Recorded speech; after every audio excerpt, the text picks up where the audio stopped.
see that reinforcement rib that is cast into the housing. That feature there was only found on the early produced Willys Jeeps.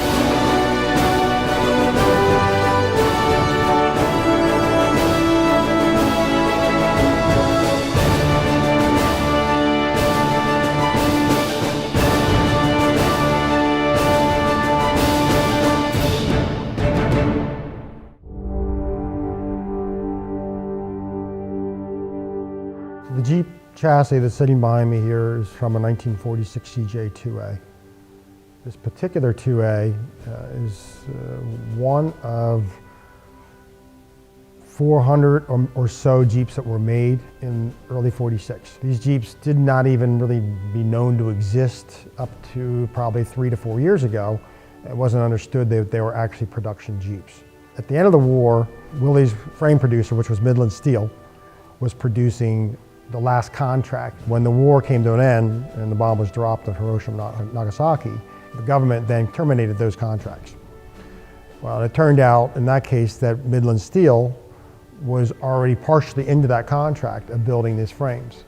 And these frames ended up at Willys Overland in Toledo in their yard. And this is purely speculation on my part. I mean, I don't have any documentation to prove this out other than just knowing the history of Willys and what happened and the wartime mentality and how things were done. So at some point later in 45, I suspect they get a phone call from the government telling them that, listen, we're not going to need those frames, they're yours. You can do with them whatever you want.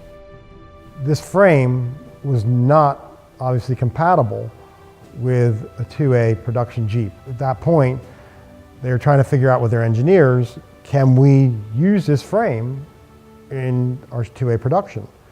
And the answer was, we can, but we need to make around 22 modifications to this Jeep frame to actually fit it under a 2A. The numbers are somewhere in the 400 and so range on these Jeeps, which makes them essentially the rarest CJ2As ever made. And for years, we believe that probably people that ended up with these Jeeps assumed that they were Jeeps that had been modified, that, you know, the frame got broken or something happened to it. Starting on this side here, driven by the fact that we're now putting a T90 transmission in a World War II frame, and the T90 transmission is 1 inch longer and 1 inch taller. So these brackets on a World War II frame therefore had to be actually broken from the frame. They were riveted on, slid back 1 inch, re-welded, and they had to put a reinforcement plate back here too, because when it slid back, it actually came off these plates that were underneath to support it. And then in addition to that, they added these legs that gave it 1 inch more down to match the cross member. Now, interestingly, and I don't know why they did this, but I guess there again were trying to use every part they could.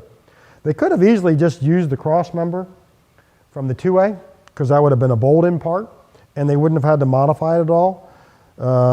With regards to a spacer they had to put here for the transfer case. But I guess they decided, there again, we have it, we'll use it.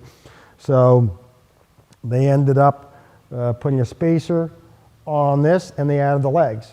And if they hadn't done that, it would have been a direct bolt up without doing the legs and the spacer, but that's not the decision they made, and they put the spacer and the legs. So, and it's very distinct, you know, when you see it, you can't miss it, because you'll never see anything done like that on another CJ. Then going back here, obviously this is the machine gun mount that was on the World War II frame, but the floor shape on a World War II had a bump out in it, which encompassed that mount plate, and obviously a CJ floor is straight across. So this had to be torch cut off, and literally that's just what it was. It's not pretty. They just took a torch and cut the plate off, and these gussets here, and just enough to get the clearance that they needed. Moving back from that modification, the next were the shock absorbers. And the shock absorbers on a World War II Jeep, and you can see the remains of the pieces here, were straight up and down.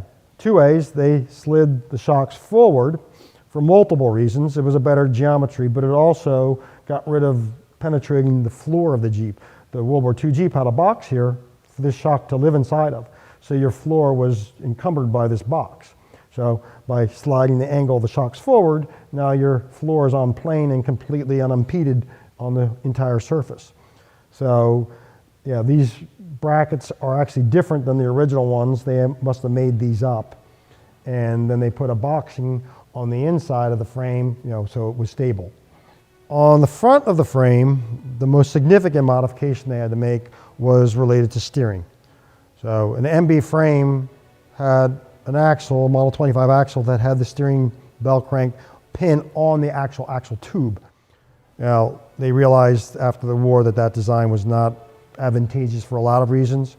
One in particular was brake input steering changes with the axle design. So they decided to move the bracket up to the steering tube. So this bracket here, which holds the bell crank, had to be welded on to this tube for the correct location, as in all standard 2As. In addition to that, an MB grill, if you look at the front of the grill comes out and has a bump out right in the middle. And on a CJ grill, it's completely flat across. So this bracket here on an MB was much longer, therefore had to be chopped off, and sort of this hole was enlarged. Those are the two modifications at the front of the frame. They probably also added these spacer tubes because an MB had a wood insert here and was a reinforcement. The 2A gets a heavier duty bumper, no wood insert, and therefore these additional spacer sleeves had to be added here on the inside of the gussets.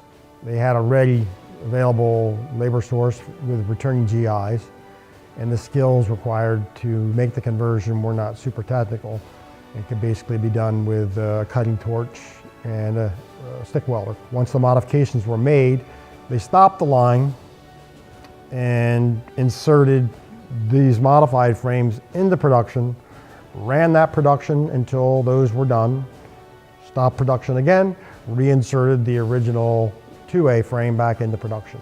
Of course, on a World War II Jeep, there was an additional well that accommodated the gas tank that was larger on a World War II. It was a 15-gallon, and the CJ just has a flat bottom tank that's a 10-gallon. So the MB had mounts that were inboard to accommodate that well. Well, obviously that had to be modified for this application, so the rivets that were inside here holding those on were just cut off. The brackets were moved to the outside.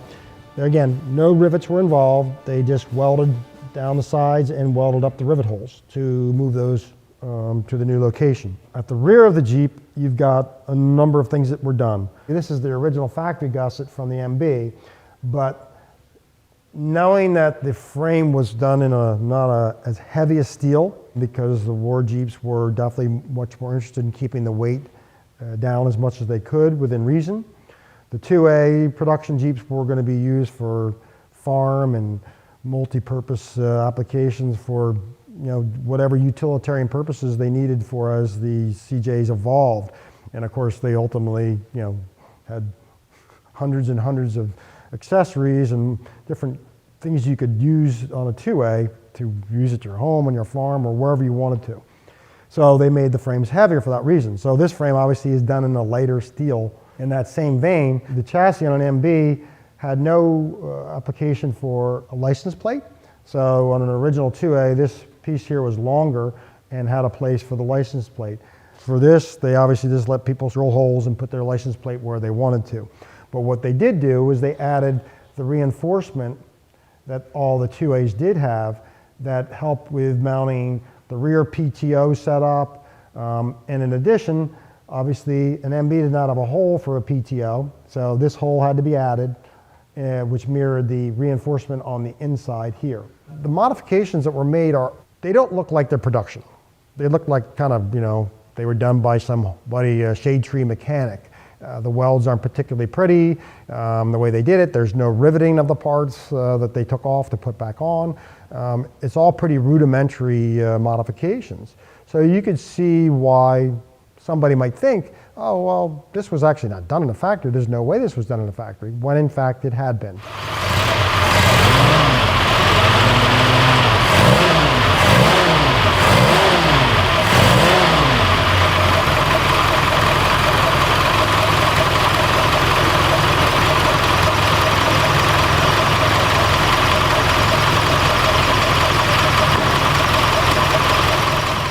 This particular Jeep belongs to a customer of mine. Brandon bought this Jeep from a gentleman out west. It had lived on a ranch. It didn't have much rust to speak of. It had some rust, but mostly it was issues related to bumps and banging around on a ranch for 30, 40 years, whatever. So the Jeep saw a lot of stress cracking and damage because of all that pounding it took over that time. When we finally got the thing completely disassembled down to a bare chassis, we realized very quickly that the frame was not savable. It had been repaired and cracked and repaired, and the areas that even hadn't been repaired yet had stress cracks that were coming and would continue to crack in other places. So at that point, the challenge became to find an actual late war frame that would have been of the same time frame that they pulled this frame out of production for, or that was part of that contract. And that was not easy because late MB frames are quite particular. The standard frames that were built during the war have a lot of things in common, but when you get to late war production frames, there's a lot of changes that did occur. And so actually trying to find a late war frame that was not in bad condition or rusted or cracked or all the above was actually quite a challenge. And it took some months to finally track one down, and then it took some time to actually get this frame out of this person's yard because of snow conditions, and there was a lot of other logistical things that went into it. But we finally got the frame, and then basically taking that frame next to the original one and basically mirroring exactly those 22 modifications to this original MB frame to recreate essentially the identical frame that would have come under this Jeep.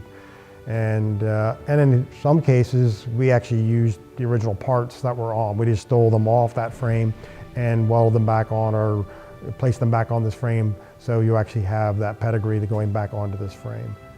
We actually are going to be sending this complete mechanical, rebuilt, restored chassis back to a shop in New Jersey to do the body work. That is a pasture green original body that's been restored. We'll probably set the body back on this chassis here before it gets picked up next week to go over there for completion. These tires clearly are not the tires that are correct for the Jeep at this point. They should be a non-directional 616 Goodyear tire, just like on original World War II Willys. The wheels are painted white from the old Jeep because this Jeep was yellow when it first came in. With the pasture green Jeeps, that was more of a burnt orange and had a pinstripe on it. And I believe that will be done, there again at the next stage of the final assembly of the Jeep. There really is no other civilian 2A Jeep that you could equate to what happened here with this anomaly. And I love it from just a historical standpoint because it speaks to the history and the mentality of a post-war environment where you're still thinking you were going to utilize that resource in some way if you could. I find that part fascinating.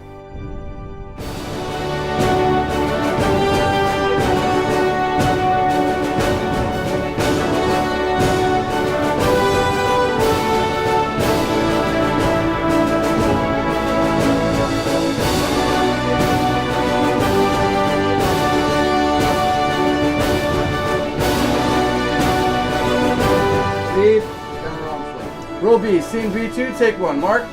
Action!